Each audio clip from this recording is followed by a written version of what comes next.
আমি এখানে আগে থেকে আলুকে সেদ্ধ করে নিয়ে নিয়েছি। এখন আলুগুলোর খোসা ছাড়িয়ে নিব। খোসা ছাড়ানো হয়ে গেলে একটি ম্যাশারের সাহায্যে আমি আলুগুলোকে ম্যাশ করে নিব।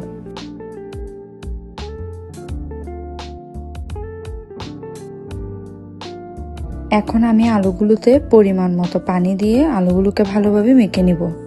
পানিটা আপনারা আপনাদের পরিমাণ অনুযায়ী দিবেন এবং অবশ্যই হাত দিয়ে মেখে নেবেন।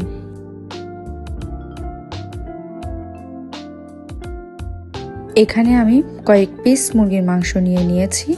মুরগির মাংসগুলোকে এখন আমি পরিষ্কার করে ধুয়ে নিব। এখন রান্না করার পালা। প্রথমে আমি চুলায় বসিয়ে দিয়েছি একটি প্যানে দিয়ে দিব তেল। তেল গরম হলে দিয়ে দিব পেঁয়াজ কুচি, শুকনা মরিচ, তেজপাতা, এলাচ, দারচিনি। এখন আমি পেঁয়াজগুলোকে হালকা ব্রাউন করে ভেজে নিব।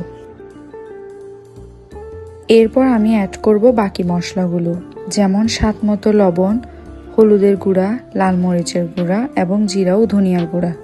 মশলাগুলোকেও ভালোভাবে কষিয়ে নিতে হবে। সামান্য দিয়ে দিব পানি, যাতে মশলাগুলো পুড়ে না যায়। দিয়ে দিব মুরগির মাংসগুলো।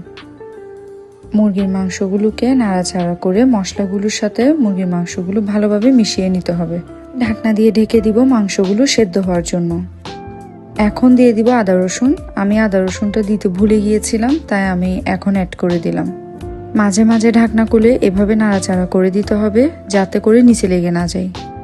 আবারও ঢাকনা দিয়ে ঢেকে ভালোভাবে মাংসগুলোকে সেদ্ধ করে নিতে হবে।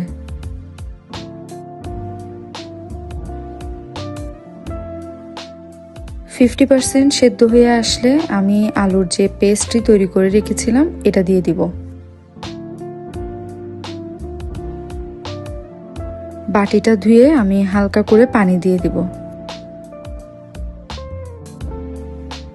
এখন দিয়ে দিব গোটা কয়েকটি কাঁচামরিচ। আবারও ঢাকনা দিয়ে ঢেকে বলক তুলে নিব।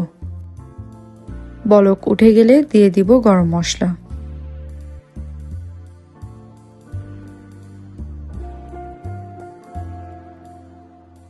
আবারও ঢাকনা দিয়ে ঢেকে রান্না করে নিব। যখন তেলটা ঝোলের উপর ভেসে উঠবে তখনই বুঝে নিতে হবে আমাদের রান্না কমপ্লিট। এখন সার্ভ করার পালা। তৈরি হয়ে গেল আমাদের চিকেন আলু ঘাটির রেসিপি। এটি আপনারা চাইলে গরম ভাত দিয়ে খেতে পারবেন অথবা রুটি ও পরোটা দিয়েও খেতে পারবেন।